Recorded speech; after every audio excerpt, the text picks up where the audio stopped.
Hello, we're going live for our first ever Facebook Live here at Ozark Holistic Center, and I'm Dr. Quinn. I'm here sitting in the office. This is the kind of inside view of my treatment room, and I'm actually really excited to do this. We've talked for a little while now about the prospect of creating videos, going live, about the opportunity to be able to answer people's questions real time about health issues and health concerns, especially because here in the office what we do is we just take a holistic approach to people's normal and everyday health issues. And we get really kind of neat results here in the office. We're willing to try and do a lot of unique things. And so it all kind of comes together in that way. And so as I've been thinking about what to talk about for our first Facebook Live, I thought actually a little bit to share my own story, give me kind of some of my background, and talk specifically about a test called the Braverman test that's actually helped me a lot in my own life, and something I've depended upon over the years with clients and with my own health. And so actually my story actually starts as I actually am the son of a chiropractor, and as I was getting older in life, try to realize that, hey, I actually like this chiropractic thing and want to go off to chiropractic college. I was actually down in chiropractic school, a couple of trimesters in the chiropractic school, and I start really out of the blue randomly having seizures for the first time in my life. Never had seizures before.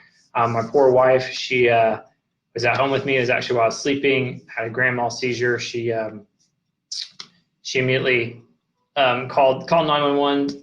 I remember waking up just really disoriented, not sure what was going on, with paramedics in my room. Firemen were there, and they decided to hook me up, put me on this stretcher, and take me back to the hospital. And I'm trying to figure out what's going on. And over the next several days, a couple days, they keep me in the hospital, and I go through different monitoring. I go through different testing. I sit down with neurologists, all these different things. And they just kind of chalk it up to maybe this is a one-time thing. This just might happen to you, because seizures do happen on occasion. And so that's what happened first time. After that, the weeks go on, and I can actually continue to have them. I continue to have a grand mal seizure at least twice a week. I end up starting up with what are called petit mal seizures, which is this kind of like freezing thing that happens where sensory input causes your brain to kind of stop or shut down. And that becomes kind of my norm over the next several weeks. So I end up following up with different neurologists, different doctors. I get recommended different chiropractors to go see, just lots of different things, and nothing happens. And so over the next couple months, 8 months to be exact, I continue in this process. And so it's kind of a really interesting time in our lives. And at the end of it, I'm recommended to go see this doctor down in Austin, Texas. His name is Dr. John Bandy. And I was told that he does kind of a unique form of chiropractic. And what he ends up doing is a technique known as applied kinesiology, which is using different types of muscle tests, different types of tests, to identify nutritional deficiencies and issues that people are having, and be able to kind of work and support a broad range of health problems. And so he's the one that actually figures out my issues. So he identifies through his testing that he thinks I have a heavy metal toxicity issue leading to my seizure activity. He sends me off for the testing. We do urine analysis. It does come back elevated. And he, through giving just one simple supplement, which was selenium, actually stops my seizures. So after seeing him one time, he figures the whole thing out, get the testing. He has me start on this product, and my seizures stop actually from that point on. And so after that, he had me fill out this form of a test called the Braverman test. And actually, if anyone has questions during this process, please feel free to shoot them in, and I'll actually answer those questions. Really by any topic, because this will be kind of shorter, and then if any questions come in, I'll kind of answer other questions. But so he has me fill out this form called the Braverman test. And so there's a doctor, and Dr. Eric Braverman. Sorry, actually, I'm back up slightly, because ultimately that's actually what then, because that was my point, was what got me doing what I do now. So I went through that process, and he was the one doctor who was able to help me in this process. And so after that, I immediately was like, what do you do? How do I do this? How do I kind of learn what you seem to know, and then turn around and spend a bunch of time down there in his office doing trainings, doing certifications. And that's what kind of brought me to this more kind of holistic approach to the way that we treat people. And so it's not just I mean, a lot of it is your typical chiropractic stuff, but a lot of it is more where we work with and support varying conditions like Lyme disease. We work through and help people with thyroid issues, autoimmune conditions, kind of a full spectrum through this type of technique and through this knowledge of nutritional supplementation, how to do blood work, those kind of varying components. And so it's kind of a really neat story. And then I'm grateful to be able to actually perpetuate that story and help other people in that same way, which I've been able to do now for many years here in the practice. And so that actually brings it back to this test, because this test, while the seizures stopped, there was still a lot of kind of anxieties that came on because of that experience. There was a lot of just concerns. Honestly, I battled depression for a long time during the process of these seizures happening. Again, it was actually sensory input that would actually shut me down. So if people tried to talk to me, if I saw, some kind of movie or show that was just too interactive, too much input, it would shut me down and actually cause me to have these kind of what we call petit mal seizures. And so the world of anxiety and those things I'm really very familiar with, and what you feel and what people kind of go through in that process. And so while with the help of the supplementation, the seizures actually stopped, there was still a long ways to go in terms of my own kind of mental feeling comfortable with where I was in life and feeling comfortable with what I was doing and my interaction with other people. And that's where this test became such a useful tool.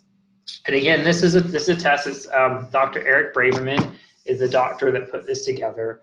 You can actually, there is a website directly. It's bravermantest.com, where you can actually find this entire test. Again, that's bravermantest.com. I want to give complete recognition to the doctor that produced this. And he wrote a book actually called The Edge Effect, in which he breaks all this down. And a lot of that is actually on that website, bravermantest.com. It's a whole series of true-false questions. There's about 8 pages of it, and you calculate together the different trues and falses and the total amounts of each one in each section.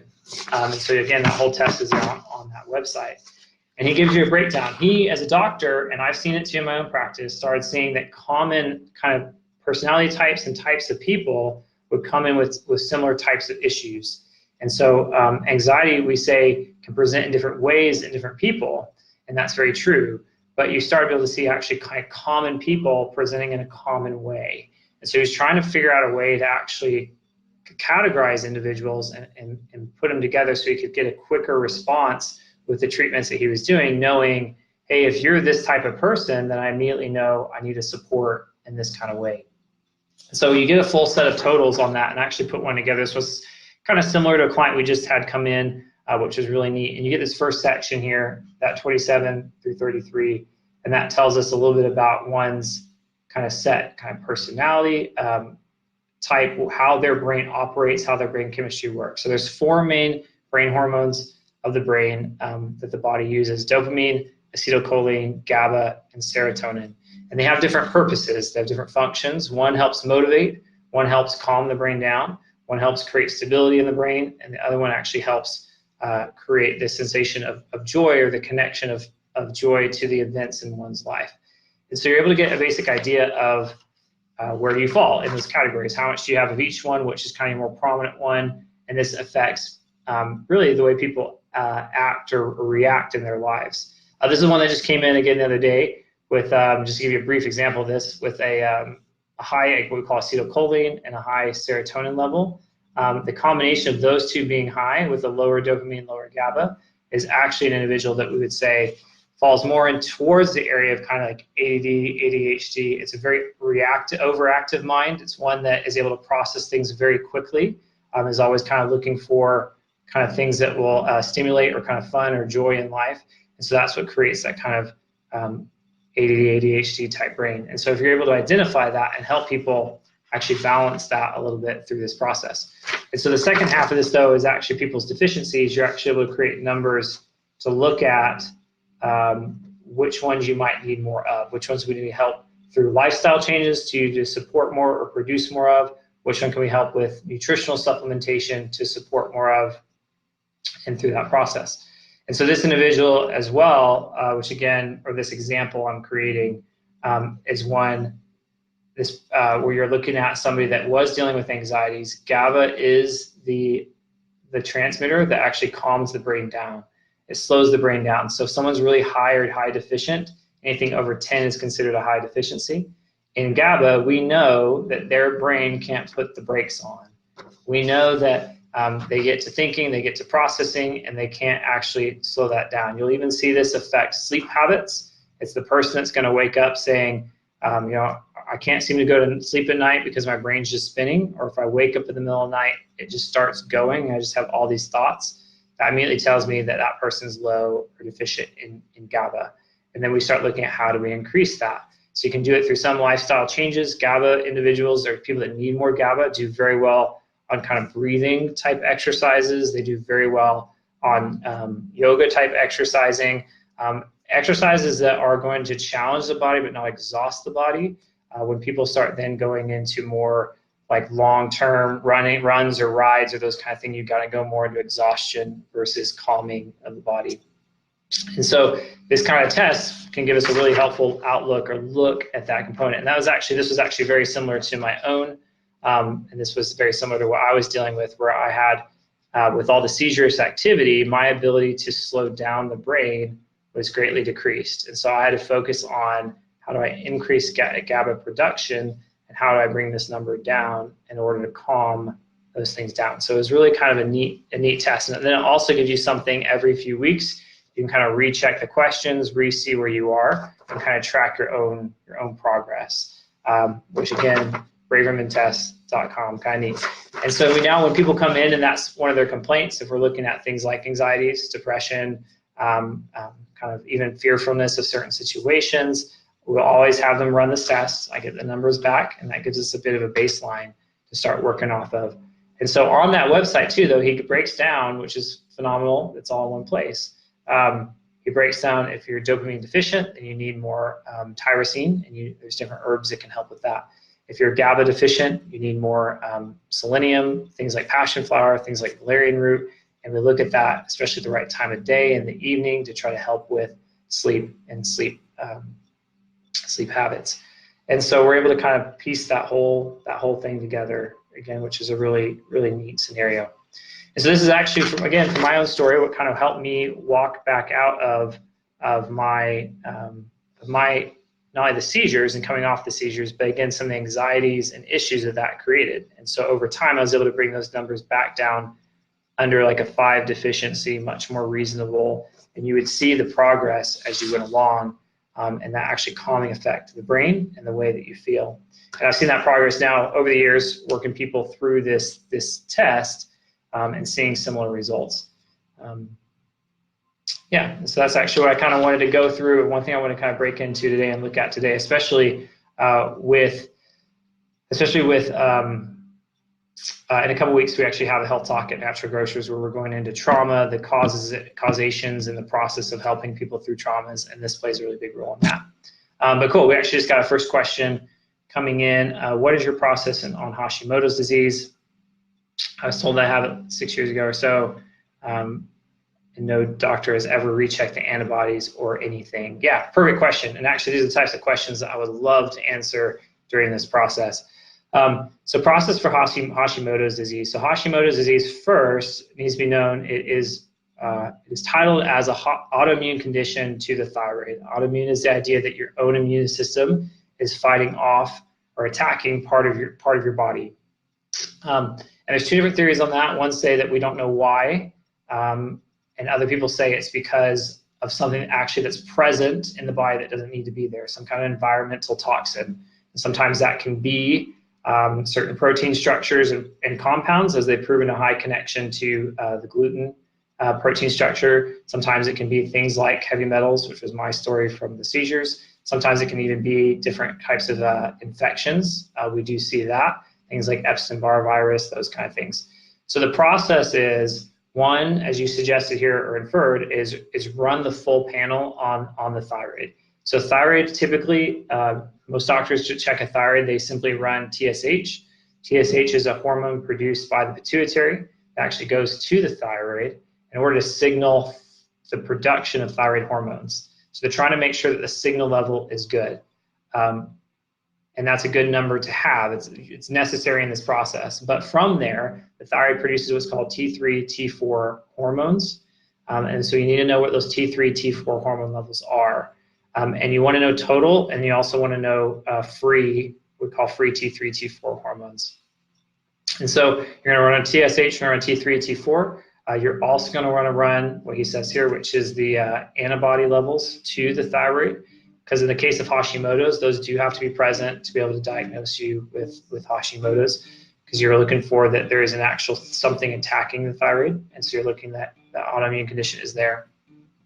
Once you have that information, then you can use that as a means of tracking the progress in the condition itself. So some of the things from there that we look at. So we're going to look at, for sure, food sensitivities and food allergies. One thing to say here is by the time that something's gotten off like this, by the time you're showing these many symptoms, and by the time you're actually having positive blood work, we know that in general, your system is just kind of off. And so there's other factors in here. So when we say food sensitivities, we don't know if it's true allergy. Sometimes it's an allergy. Sometimes it's simply that because the condition your body's in, it's just not processing that food properly. So we first identify and remove common food allergens that are associated with Hashimoto's. Gluten, again, being the most common, just research-wise. You look at things like dairy, soy is usually one that we do remove.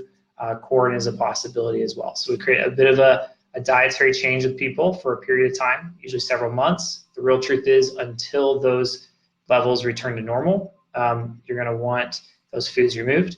Then we're looking at nutritional support. So nutritional support for that, you have the possibility of, I'll tell you what we use in here. So in here we use kelp or seaweed type products. You want to make sure that there's always enough available iodine in the body in order to create thyroid hormones. So we're not giving heavy amounts of it. We're just giving amounts sufficient to know that I don't have to worry that you might not have enough iodine. So kelps, seaweeds, great products. We then look at the prospect of, usually on the blood work, as well as through our in-house, what we call muscle checks or muscle testing. You are looking for the prospect of any kind of infection that might be there. As I mentioned, that can be a reason for the body to attack itself. And so then you're going for, do we need to actually eradicate or give herbs to help remove the bacteria or the virus? And there's actually really a lot of good herbs out there that have been well researched.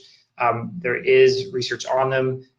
We have it, if people want it, that show actually against things like Epstein-Barr virus, that show things against different like antibacterial, antiviral compounds that are actually in the herbs themselves. And so you're giving things to kill off those infections so the immune system, again, can kind of re-regulate it and not be so active.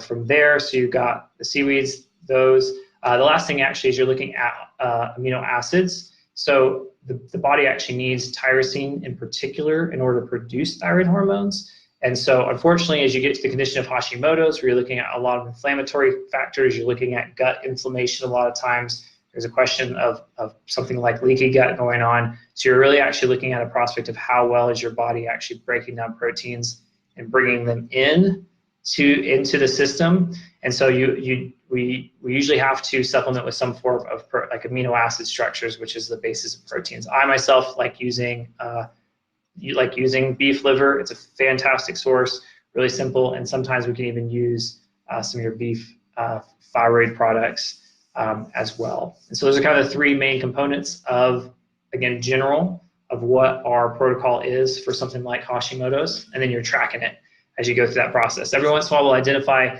additional components to it. Like I want to know what vitamin D levels are. I want to know what iron levels are. And if we need to, we can actually supplement with that to kind of bring that back up. So you're trying to, again, improve the way the body's operating in order for it to actually calm this immune reaction down.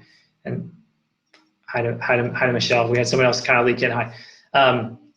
Come into the thing. So I hope that answers your question about that and the process that we go through. And we do recheck. That was another question on there, like no doctors ever recheck the antibodies or anything. We do recheck the antibodies. The more active the condition, the higher those antibodies are going to be. And so if you can actually calm down the reaction to the thyroid, then you should actually see the antibody levels come down with that. Yeah, back more into a more normal level, and so you should see that process occur, and then you're going to match it up with people's symptoms and how they're feeling during that process as well. Yep. So did I answer that question? Cool. Thank you so much.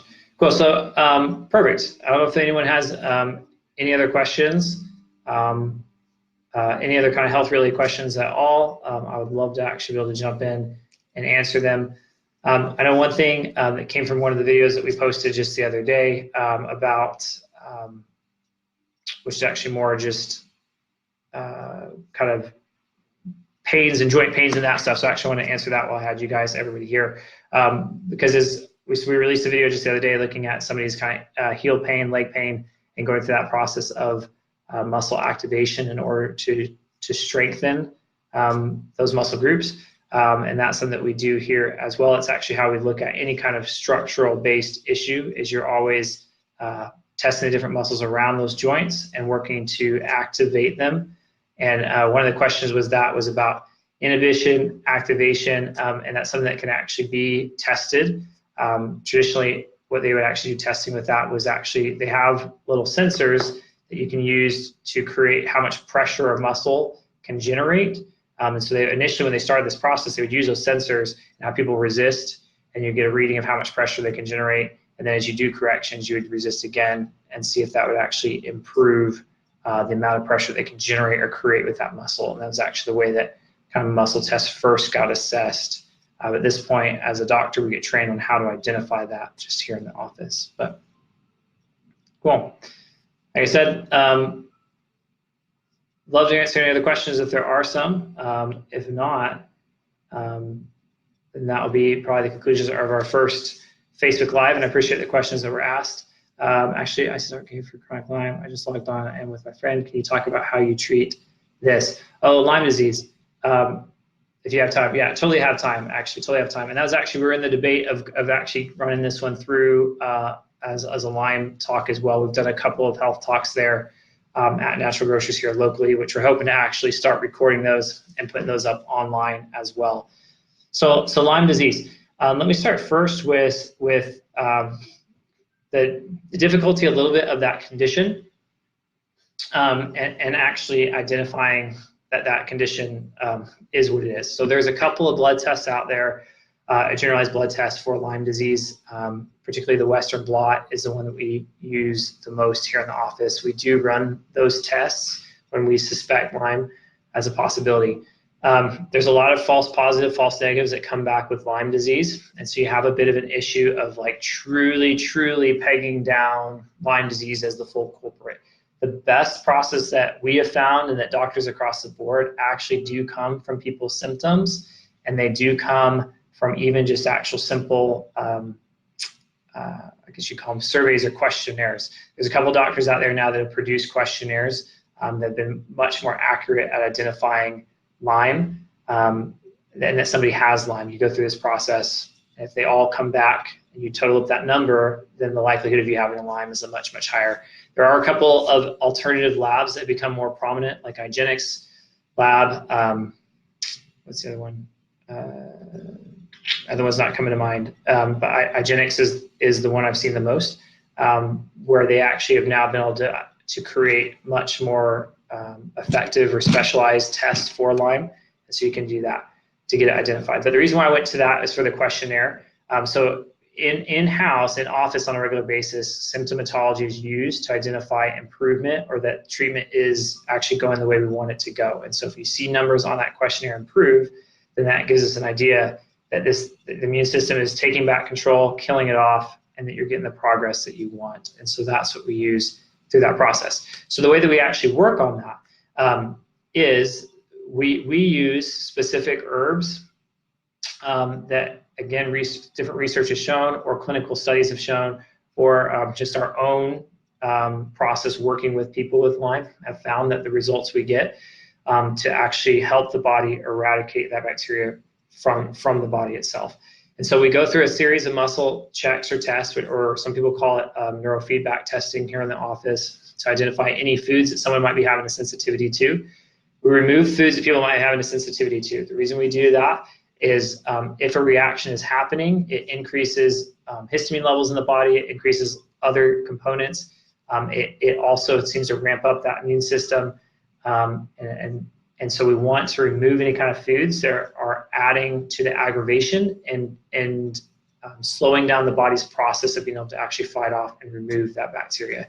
So again, for a period of time in which we're treating that condition, we will remove certain sets of foods. At that point too, through the same process of muscle testing, we do check for any other co-infections, bacterial infections that might have come along with the Lyme. We are checking as well for any kind of heavy metal levels or other industrial chemicals that might be affecting this process as well. Most detoxification processes in the body do run through the liver, and so there's a need to make sure that the liver is available to actually help with the eradication of the condition itself.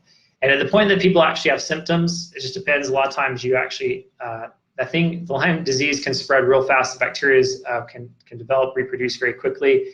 We know that it gets in tissue itself, so you have a bit of a process and time that it takes. So we remove the foods, we start people up on the right herbs, and that's what actually begins the process. We are aware of things like biofilms, which is the way that the bacteria actually protects itself from your immune system. So a lot of times we also give with the herbs, there's a couple of sets of essential oils combinations. It's really about the only essential oils we use here in the office. A couple of combination of essential oils that have been proven to help break those biofilms apart so that the body can actually get to the bacteria itself and kill it off. So that becomes like kind of the core components of the actual treatment. We do bring people back in every 2 weeks in the beginning because we retest again here in the office to identify, to make sure we've got them on the right herbs, if we need to switch any herb, if we need to add any nutrients in. Some of that is based on testing, some of that's based on how people feel or like what they're actually going through. We try to keep that process as easy as possible. I know a lot of people talk about correcting of Lyme and they say, hey, you're gonna feel like horrific during the beginning process as you're trying to kill everything off. People call that a Herx time of reaction. We try really hard not to get that. We recognize that people already come in feeling really crummy. They're not feeling good at all. And so that's okay. That's fine. We try to keep people at that level and over time improve. And so we try really hard initially not to have some huge further setback in the way people feel. And one of the ways that we do that is, again, every 2 weeks we check in. If people come back in and they say, hey, all of a sudden my sleep got really bad, or all of a sudden this started being weird, then we can actually recheck and alter the herbs accordingly. The process usually takes, I always tell people, minimum 3 months. That's kind of the expected time frame. And it's usually somewhere around the 6-week period that people start realizing that a change is happening. Some people even have they'll wake up one day and feel like it's totally gone, and they'll just be like, oh my gosh, it's gone. I don't even have it, which is fantastic. Usually that will happen for a day or two, and then they'll wake up the third day and it'll be right back into the same kind of feeling. And you usually then kind of go through that process for the second 6 weeks. You kind of go back and forth between good and bad. Why that is the case, I don't totally know, but that's the process that we've seen. And usually at around the 3-month marker, you're in good shape. Some people, again, the longest I've ever had took me about 6 months, and that actually, I believe, was more related to age than anything. It was a much older individual. She was in her 70s. And again, it's just part of that, just kind of hold out, have a little hope, a little faith as you go through that process initially, because usually we can go, again, 6 weeks, sometimes without any dramatic changes. We have had a case or two where within 2 weeks, things are already rocking and rolling and people are feeling better. Usually that correlates with a much sooner occurrence of the condition. So people got the tick bite, just 4 weeks ago or 6 weeks ago versus 2 years ago or 6 years ago. I think the longest case I had one individual that came in here, they got bit at age 14, and I was seeing them at 20, if I remember right. And so they've been dealing with that condition for 6 years, kind of chronically in and out of wheelchairs, that kind of stuff. And they too took quite a while before they really started seeing that improvement. So that's the process by which we go through that process, or treat, or support, work on that condition is probably the right way to say that. So that's the way that we go through that with Lyme, and to help people come out of that. And a common question of that too, which I'm seeing here, is people have studied a lot about Lyme. There's an issue that a lot of times it can go dormant, and then that way people will feel like the condition is gone. There's actually no way to know if what we're doing is simply driving it dormant. But once it's dormant, people do feel like they're back to their normal selves. We hope that it's fully eradicating it. We don't really know that across the board. There's no doctor that actually knows whether or not they're being able to get rid of it completely. But what I do know is, again, that one case, that was one of my first cases I had. So we are now 5 years later, and they have not shown any sign of it again. And so 5 years later. So do you recommend using an oil diffuser around the house? I use one every night. Oil diffusers can be a really, really good thing. And so especially when we're looking at some of the Lyme stuff I mentioned, that we even do use essential oils during that process to help prevent the buildup or creation of these biofilms as a protective, that protects it, that they create themselves to protect themselves. So the oil diffusers can be helpful. Essential oils, so essential oils are actually really potent forms of some of the very herbs that we use here in the office. We do use whole herbs for the most part. So you really have this really big concentrated source of a treatment, really, I guess would be the way to put it. And so the one thing I do run into essential oils sometimes is, because of that, they can be pretty strong on people without them realizing it. So I say the same thing to everybody. Herbs really do something. If they didn't, we wouldn't use them in this process of helping people get better. And so you gotta just be kind of conscious and aware of like what that herb is supposed to do, in order to know if you should take it all the time or can use it all the time. And so the same thing goes for essential oils, especially with how concentrated they are. Again, I like them. We use them. I'm all for them. And just be aware of which ones you're using, and if you're using it every single day, if that's something that it's good for. Some of the much stronger ones I would actually recommend just keeping for more kind of acute type situations, and then use kind of the ones that aren't so potent on a more daily basis. Yeah. Sweet.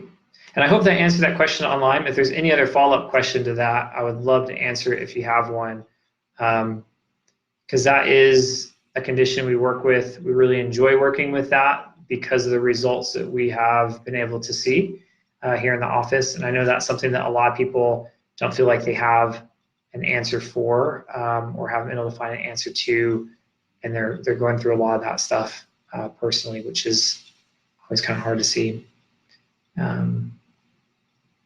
Very good.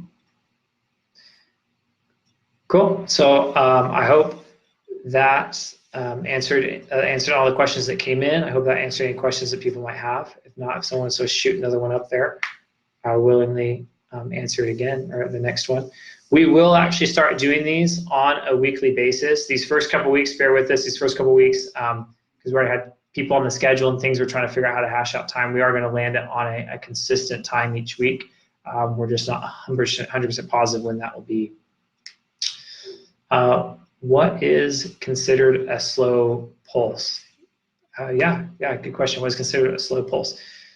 So your average pulse is around 80. The more athletic somebody is, the lower the pulse will become. So like your big kind of marathoners, triathloners, people who do a lot of aerobic activity, but even just your consistent basketball players, football players, sports players as well, cyclists, a lot of times their pulse will get down into on a regular basis in that 40 to 50 range, and they'll stay there on a regular basis, and that is totally fine too.